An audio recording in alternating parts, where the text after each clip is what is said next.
आइए महसूस करिए जिंदगी के ताप को, मैं चमारों की गली में ले चलूंगा आपको। जाति को लेकर कबीरदास ने बड़ी गहरी बात कही थी कि व्यक्ति की पहचान उसकी योग्यता से होनी चाहिए, मेहनत से होनी चाहिए। जाति में क्या रखा हुआ है? उन्होंने कहा, जाति ना पूछो साधु की, पूछ लीजिए ज्ञान। ज्ञान पूछो, मोल करो तलवार का, पड़ी रहन दो म्यान। म्यान में क्या रखा है? तलवार की कीमत है। और मेरा मन कहता है कि मैं अपने समाज के बच्चों से, केवल आपसे नहीं, मैं अपने घर के बच्चों से भी यही कहता हूँ कि जिंदगी जियो तो वैसी जियो कि आपके जाने के बाद लाखों करोड़ों व्यक्तियों का जीवन बेहतर बने। और ये मजाक नहीं है। और मैं एक अंतिम एग्जाम्पल के बाद समाप्त करता हूँ। 1954 का एग्जाम्पल है। अमेरिका में जो स्थिति हमारी यहाँ दलित समाज की है, वो स्थिति अमेरिका में अश्वेतों की रही लंबे समय तक। हुआ क्या कि जब अमेरिका आजाद हुआ तो अमेरिका के संविधान में समानता की बात लिखी गई। जब समानता की बात लिखी गई तो दास लोगों ने विरोध किया कि अगर समानता है तो हम दास कैसे हैं। 90 साल लगे दास प्रथा को समाप्त करवाने में। अब्राहम लिंकन ने खत्म किया, अपना जीवन दे दिया। तो 1866 में दास प्रथा खत्म हो गई, लेकिन अभी भी अश्वेतों को अधिकार नहीं मिले। महिलाओं को वोटिंग राइट्स नहीं मिले अभी तक। अब महिलाओं और अश्वेतों के आंदोलन शुरू हुए कि हमें बराबरी चाहिए। और उसमें एक घटना, बड़ी रोचक घटना है, सुनिए क्या हुआ। 1950 के आसपास अश्वेतों का आंदोलन बड़ा प्रखर हो गया। उस समय डॉक्टर अंबेडकर अपने जीवन के आखिरी दौर में थे, उन्होंने भी उस आंदोलन को देखा समझा।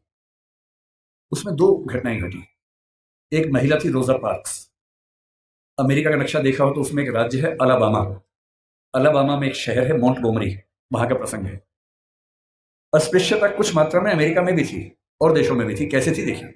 वहां एक नियम था कि जो सरकारी बसें होती थी उन बसों में शुरू की 4 सीटें केवल श्वेत लोगों के लिए होती थी और चौथी सीट के पीछे अश्वेत लोग बैठ सकते थे। वो भी एक कंडीशन पे कि यदि श्वेतों की 4 सीटें भर गई और फिर कोई श्वेत आ गया तो अश्वेत को सीट छोड़नी पड़ेगी।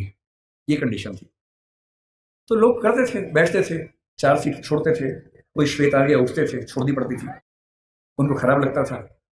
ये वही पानी है जो उनको नहीं मिलता था, है ना। इसके लड़ना नहीं है, प्यार से लेना है, झगड़ा नहीं करना है। एक दिन उनके जैसा जी के देखो कि पानी नहीं मिला, एक दिन जी के देखो ताकि समझ में आए कि उनका जीवन कैसा था। खैर, एक महिला थी जिसका नाम था रोजा पार्क्स। करीब 40 साल की, बहुत ही सभ्य महिला थी, अश्वेत महिला थी। कई बार उठ चुकी थी बस से, बस में बैठती थी, उठा दिया जाता था। एक दिन उसको बहुत गुस्सा आ गया। वो बस में बैठी थी 5वीं सीट पे। पहली 4 पे श्वेत लोग बैठे, कुछ लोग और आ गए। ड्राइवर जिसका नाम विलियम ब्लेक था वो उठा और उसने कहा कि आप उठिए। 3-4 लोग थे अश्वेत, सब उठ गए। उसका उठने का मन नहीं हुआ। ड्राइवर ने फिर कहा कि उठना होगा। उसने कहा ऐसा कि मैं तो नहीं उठूंगी, जो करना कर लो। बस आगे नहीं बढ़ी। पुलिस आई। उस महिला का नाम रोजा पार्क्स था, कभी सर्च कीजिएगा नेट पर पता लगेगा। उसे गिरफ्तार किया गया, जेल में डाला गया। पूरे अफ्रीका, पूरे अमेरिका के उस राज्य के अश्वेत, यहां तक कि मार्टिन लूथर किंग जूनियर जो उस समय काफी प्रसिद्ध नेता थे, वो भी इस आंदोलन में शामिल हो गए। सभी अश्वेत व्यक्तियों से निवेदन किया गया कि सरकारी बस में बैठना ही नहीं है। वो सरकारी बस का एक प्राइवेट बस कंपनी को ठेका मिला हुआ था, वो चला रही थी। अश्वेत समुदाय ने बड़ी गजब की एकता दिखाई। 20-20, 30-30 किलोमीटर दूर उनके घर थे, टैक्सी से आए। अश्वेत टैक्सी वालों ने बस के बराबर किराए में टैक्सियां चलाई, लेकिन बस में नहीं बैठे। 1 दिन, 2 दिन, 3 दिन, होते होते 381 दिन आंदोलन चला।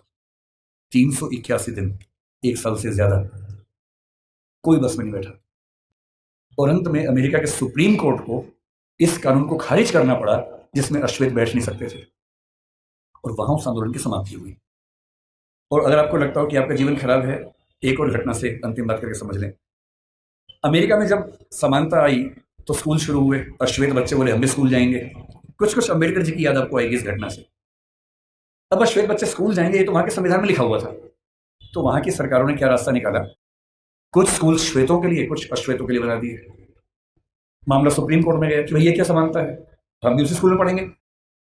तो सुप्रीम कोर्ट ने फैसला दिया कि नहीं, समानता का मतलब सिर्फ इतना है कि आपको स्कूल मिलेगा, अच्छी गुणवत्ता का मिलेगा, लेकिन अगर अलग अलग स्कूल है तो इसमें कोई दिक्कत नहीं है। तो यह व्यवस्था ठीक है कि अश्वेतों का स्कूल अलग, श्वेतों का स्कूल अलग। अब ये बड़ी दिक्कत थी अश्वेतों को। आंदोलन चलता रहा, चलता रहा, चलता रहा। 1954 में जब आंदोलन चल रहा था ये वाला, सुप्रीम कोर्ट अमेरिका का, उसको भी लगा कि अब समय बदल रहा है। और अमेरिकी सुप्रीम कोर्ट ने एक नया फैसला दिया, ब्राउन का मामला कहते हैं।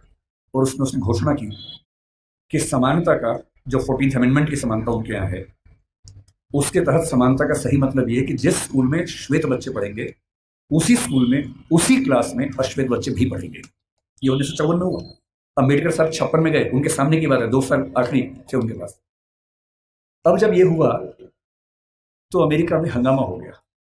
श्वेत समुदायों ने इतना हंगामा किया, अपने शहर तक बदल लिए ताकि एक ऐसी जगह जाके रहें जहां केवल श्वेत लोग रहते हैं, उनके स्कूल में केवल श्वेत लोग पढ़ें। अब अश्वेत बच्चे स्कूल में कैसे जाएंगे? तो हुआ कि जो बस जाती है स्कूल की श्वेत बच्चों की, उसमें अश्वेत बच्चे भी जाएंगे। और मैंने वो कहानियां पढ़ी हैं विस्तार में। जब पहली बार अश्वेत बच्चे श्वेत बच्चों के साथ स्कूल में गए, उस बस को घेर कर पुलिस की कम से कम 10 गाड़ियां आगे पीछे चल रही थी, क्योंकि किसी भी तरफ से हमला हो सकता था, गोलियां चल सकती थी, बच्चों की हत्या हो सकती थी। और बहुत भारी संख्या में पुलिस बस के साथ साथ स्कूल के अंदर, स्कूल के बाहर खड़ी होती थी। बहुत प्रसिद्ध विचारक हुए सफदर हाशमी, उन्होंने मजदूर समाज के लिए एक बात कही थी जो मैं आपको कह रहा हूं। उन्होंने एक गीत लिखा कि शिक्षा से ही बदलाव हो पाएगा। वो कहते हैं, पढ़ना लिखना सीखो ओ मेहनत करने वालों, पढ़ना लिखना सीखो ओ मेहनत करने वालों, पढ़ना लिखना सीखो ओ भूख से मरने वालों, क ख ग घ को पहचानो, अलिफ को पढ़ना सीखो, अ आ इ ई को हथियार बनाकर लड़ना सीखो। जो लड़ाई आप लड़ रहे हैं, उस लड़ाई में ना बंदूक चाहिए, ना तोप चाहिए, ना लाठी चाहिए, ना भाला चाहिए, डंडा नहीं चाहिए, किताब चाहिए, अक्षर चाहिए। और पढ़ना क्या है? हर चीज पढ़नी है। संविधान को घोट लेना है ताकि आपको पता रहे क्या अधिकार है।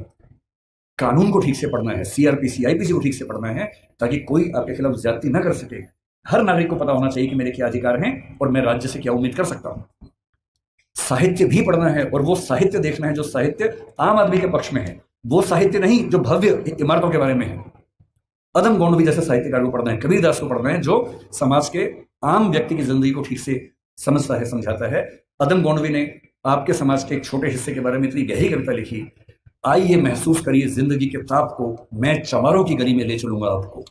ऐसा साहित्य पढ़ना है जो साहित्य समाज के उन वर्गों के बारे में है जिन्होंने जिंदगी की तलखी को, बुराइयों को, संघर्षों को सबसे ज्यादा सहन किया है, उनको पढ़ना है। तकनीक को पढ़ना है। डॉक्टर साहब ने कहा था कि जो समाज विज्ञान नहीं पढ़ता, ज्योतिबा जी ने भी कहा था, जो समाज विज्ञान नहीं पढ़ता वो कभी आगे बढ़ ही नहीं सकता। विज्ञान पढ़िए, तकनीक पढ़िए, आर्टिफिशियल इंटेलिजेंस पढ़िए, जो भी नई चीजें हैं जिनसे भविष्य में विकास होगा, उन सब में पढ़ाई करनी है। और जितना पढ़ने के बाद आगे बढ़ेंगे, बस ध्यान रखना है, आगे सिर्फ आप नहीं बढ़े हैं, आपका समाज आपके साथ आगे बढ़े, ये आपकी नैतिक जिम्मेदारी है।